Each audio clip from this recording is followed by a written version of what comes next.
Wemba, il s'est lancé un défi. Mais pourquoi pas moi un jour comme Bob Marley.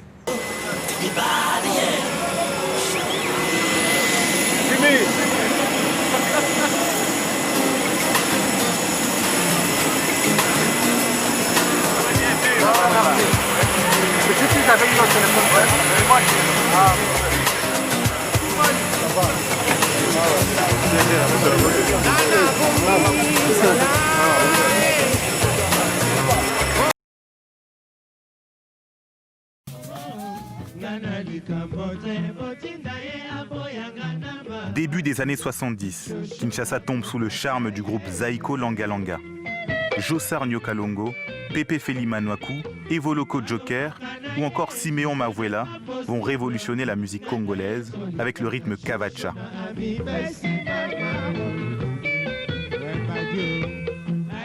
Le jeune Jules Presley, futur Papa Wemba, fait déjà l'étalage de tout son talent. Je crois que c'est un homme qui a fait irruption dans notre vie avec d'autres artistes de sa génération. Nyokalongo, Evoloko, Mavuela Somo, Bozi Boziana, Bimyombale, etc. Et à travers l'orchestre Zaiko Langa Langa. Et à l'époque, nous avions un style musical qui intégrait les cuivres. Et Zaiko arrive avec un nouveau style, pas de cuivre, beaucoup plus une sorte de caisse claire, de rythme à la batterie, relativement rapide.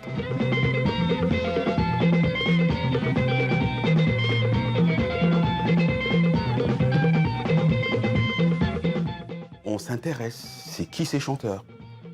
Et lui s'appelait Shungo Jules Presley. Vous voyez, ils commencent tous et lui, il prend le nom Presley. Ça montre déjà son ouverture musicale. Et même lorsque dans Zaiko, il crée la danse Wondostoke Mama. Wondostoke en réalité est une influence du festival de Woodstock. C'est qu'à chaque fois, moi j'ai l'habitude de faire monter des jeunes pour chanter avec moi et tout et tout. Et j'ai fait monter un jeune qui, au lieu de chanter, il disait à son ami, tu vois, chante c'est l'Oko Pamba. Maintenant, je suis à côté de Papa Wemba, je chante avec Papa Wemba, je suis sur la même scène avec Papa Wemba. Donc chante c'est l'Oko Pamba. Donc pour moi, c'était, oh là là, je me suis dit, oui, ça, c'est bien trouvé. Quoi. C'est bien trouvé. C'est bien trouvé. Alors, tous les jeunes qui vendent du journaux, des petits phaseurs, tout, on les appelle les Shege. Et je leur dis, Shege, chance et l'Oko Pamba. T'es Shege aujourd'hui, t'es un petit phaseur, mais demain, bon, la chance peut te sourire, bon, tu deviens un grand industriel ou comment.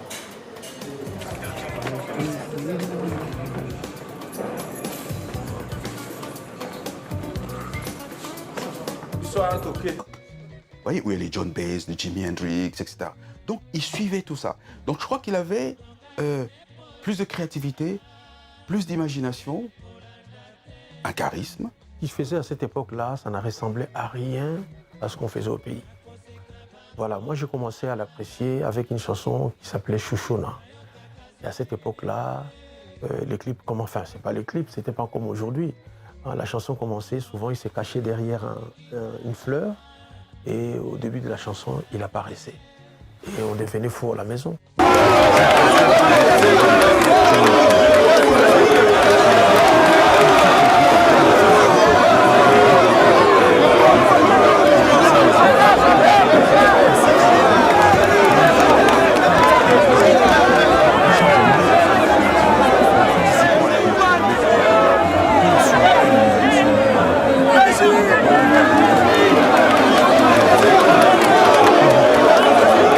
Ses anciens collègues, entre autres Mavuela Somo, qui s'est considéré comme étant des Kinois. Bon, ce sont des propos que je ne peux pas parler vraiment ici, ça... Ah, c'est pas bon. Ils ont dit qu'on t'écarte du groupe, casse-toi. Alors ils voulaient prendre le micro, ils disent non, nous ne voulons plus de toi ici. J'avouerais qu'il a été quand même un tout petit peu le succès qu'il commençait à faire. D'abord dans Zaiko, puis dans Isifi, gênait beaucoup les Kinois dès naissance. Parce que je rappelle que Papa Wemba n'est pas né à Kinshasa. Il est arrivé à Kinshasa déjà au niveau de l'école primaire entre 9 ou 10 ans. Et ce petit complexe de supériorité des natifs de Kinshasa persiste jusqu'à ce jour. Systématiquement dans sa carrière, le jeune Jules Shungu sera renvoyé à ses origines, à son village de Loubefou, enclavé dans cette province du Sankourou, là où il est né, un certain 14 juin 1949.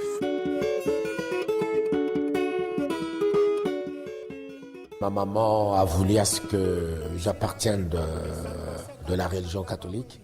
Elle m'a fait inscrire dans une école catholique. J'ai fait toutes mes études primaires dans cette école-là. Et maman m'exigeait à chaque fois que j'aille à l'église. Mon papa, c'était un illettré, entre parenthèses comme ça, quoi, parce que c'était un soldat quoi, qui avait pris part à la Seconde Guerre mondiale. Et il ne savait ni parler français, ni parler lingala. Il parlait un faux lingala, quoi. Il nous parlait seulement en patois. C'était un homme très carré comme ça, quoi. Il se disait que voilà, il faudra que mon fils devienne quelqu'un dans la société un jour. Mais comme ma maman, elle chantait pas en tant que professionnelle, mais elle allait des veillées en veillée mortuaire. Et j'étais comme sa petite sacoche, quoi. Elle m'amenait avec elle. J'ai grandi avec tous ces chants-là, quoi. Avez-vous peur du dernier voyage ou du dernier concert? Le dernier concert, je crois que ça sera sur scène où je partirai, quoi. Devant tous les fanatiques. C'est votre souhait, ça. C'est ce que vous souhaitez pour vous. J'ai comme l'impression, parce qu'il y a des moments ça m'arrive sur scène, je vais le dévoiler maintenant, où je sens comme je plane. Comme je suis en train de planer, quoi. Ouais. Alors ça, c'est porté par l'énergie du public, peut-être. Peut-être, je sais pas quoi. C'est vraiment, je sais pas comment l'expliquer, quoi. Mais bon, et peut-être un jour je partirai comme ça aussi. Merci beaucoup, Papa Wemba. Le monde de la musique est en deuil. Papa Wemba has died. The 67-year-old collapsed on stage in Abidjan. Papa Wemba, surnommé père de la rumba congolaise, a écrit les plus belles pages de la musique congolaise du continent et du monde. C'est l'histoire d'un artiste hors norme qui, même pour sa mort, aura choisi la lumière. C'est l'histoire d'un citoyen du monde, digne héritier d'Elvis, Fela, Tabu Ley. Donc, Papa Wemba, si nous sommes là aujourd'hui, c'est grâce à lui. Hein. Respect à l'artiste. Désormais, dans la musique congolaise, il y aura un avant et un après Papa Wemba. C'est un peu comme on dit, avant Jésus-Christ et après Jésus-Christ. Oui, c'était mon artiste aussi. Et lorsqu'il avait du succès avec les femmes, je disais, bah voilà, bravo l'artiste, mais pas tout le temps. C'est l'histoire d'un homme happé par le succès, d'une voix bénie par le divin, d'une légende presque malgré lui. C'est l'histoire de Papa Wemba.